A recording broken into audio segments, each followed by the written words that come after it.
बारो भार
किसान साधन बखर माँ, किसान साधन बखर माँ, किसान साधन बखर माँ। निंदा से लोइन जी जुर मिलके सुवाद दरिया घर घर माँ, सुवाद दरिया घर घर माँ, सुवाद दरिया घर घर माँ।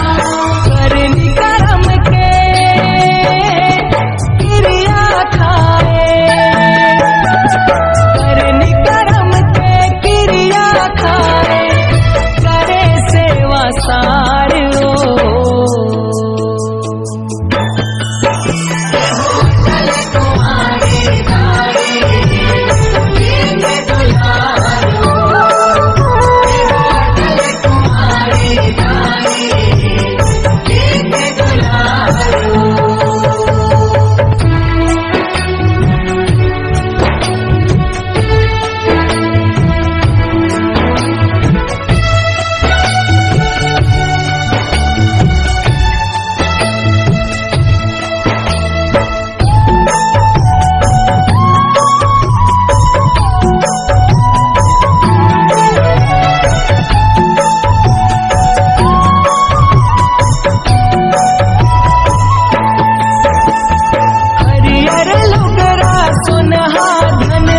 किसान रंग जमातेगा, किसान रंग जमातेगा, किसान रंग जमातेगा। फिर धरती के कुंवार बनला कहाँ लख भटा पाथेगा, कहाँ लख भटा पाथेगा, कहाँ लख भटा पाथेगा।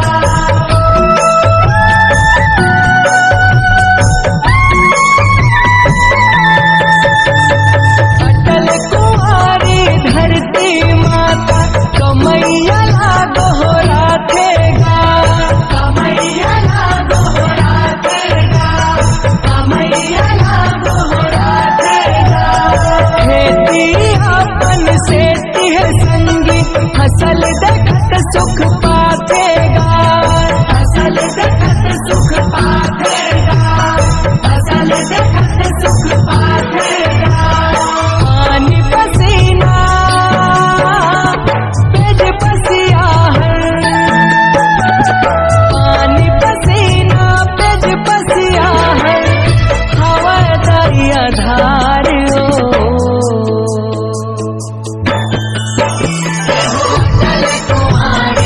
कुंवारे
पे भार